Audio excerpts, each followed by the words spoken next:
तीस्ता सीतलवाड़ और अहमद पटेल को लेकर बीजेपी ने कांग्रेस पर जो हमला बोला है और कांग्रेस अध्यक्ष सोनिया गांधी को लेकर आरोप लगाए हैं, उस पर क्या कहना है कांग्रेस पार्टी का। मेरे साथ पार्टी के वरिष्ठ नेता राज्यसभा सांसद प्रमोद तिवारी हैं। तीस्ता सीतलवाड़ राजनीतिक मंसूबों के साथ काम कर रही थी। अहमद पटेल ने उन्हें पैसे दिए थे और नाम अहमद पटेल का था, काम सोनिया गांधी का था। गुजरात की सरकार को गिराने की और तब के मुख्यमंत्री नरेंद्र मोदी को बदनाम करने की साजिश थी ये सब कुछ। हमला किया है बीजेपी ने, आरोप लगाए हैं ये सब कांग्रेस पर। क्या जवाब? राजनैतिक विद्वेष में भारतीय जनता पार्टी कितना गिर सकती है, ये उसका जीता जागता नमूना है। तीस्ता सीतलवाड़ का प्रकरण अदालत के विचाराधीन है, कई अदालतों में चल रहा है, उस पर मैं कोई टिप्पणी नहीं करूंगा। लेकिन एक राजनीति की मर्यादा तो निभा देती बीजेपी।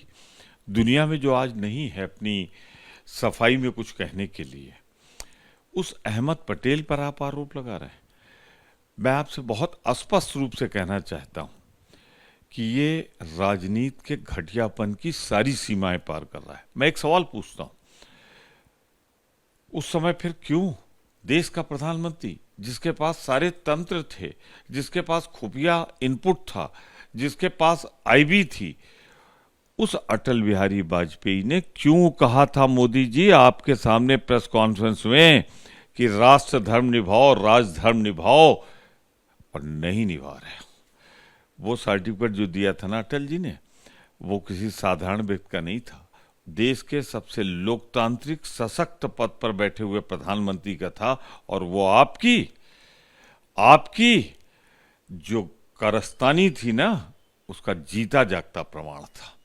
मैं फिर कहना चाहता हूं, राजनीति में मर्यादा होनी चाहिए, जो इस दुनिया में नहीं, उस पर आरोप नहीं लगना चाहिए। और कांग्रेस पार्टी इन सारे आरोपों का पूरी शक्ति के साथ, पूरी क्षमता के साथ, दृढ़ता के साथ खंडन करती है जो ये घटिया आरोप लग रहा है। दो बातें, बीजेपी जो हमला कर रही है वो उस एसआईटी के हलफनामे के हवाले से कर रही है जो तीस्ता सीतलवाड़ की बेल एप्लीकेशन के खिलाफ एसआईटी गुजरात की ने अप्लाई किया है, और उसमें आप कह रहे हैं कि अहमद पटेल दिवंगत हो गए। बात सही है।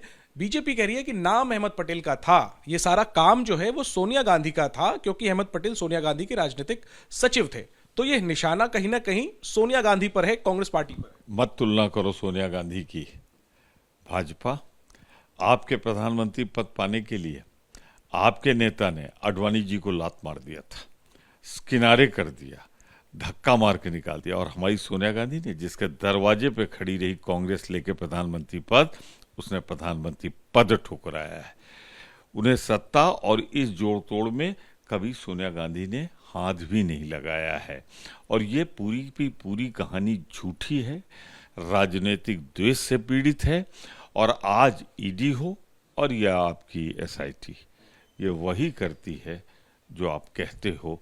आप अपने ऊपर लगे हुए, जो अटल बिहारी वाजपेयी जी ने कहा था, राजधर्म निभाओ, राजधर्म निभाओ। एक प्रधानमंत्री जिसके पास आपका सारा कच्चा चिट्ठा था, वो जो प्रमाण पत्र दे गया, उस पर तो जुबान खोलो। शुक्रिया बात करने के लिए। तो कांग्रेस मूल रूप से तीन बातें कह रही है। पहली तो यह कि अहमद पटेल दिवंगत हो चुके हैं, ऐसे में बीजेपी को राजनीतिक मर्यादा का परिचय देना चाहिए। दूसरी बात, कांग्रेस आरोपों का खंडन करते हुए कह रही है कि सोनिया गांधी का इन बातों से कोई लेना देना नहीं था। और तीसरी बात कांग्रेस कह रही है कि चाहे वो सरकारी एजेंसियां हो या एसआईटी हो, वो सरकार के इशारे पर काम कर रही है। यानी आरोपों को, एसआईटी ने जो हलफनामे में बातें कही हैं, उसको राजनीति से प्रेरित करार देकर के कांग्रेस तमाम आरोपों को खारिज कर रही है। और अहमद पटेल चूंकि इस दुनिया में नहीं है, बीजेपी को नसीहत दे रही है कि बीजेपी राजनीतिक मर्यादा का परिचय दे। कैमरा पर्सन राजेंद्र सिंह के साथ जैनेंद्र, एबीपी न्यूज, दिल्ली।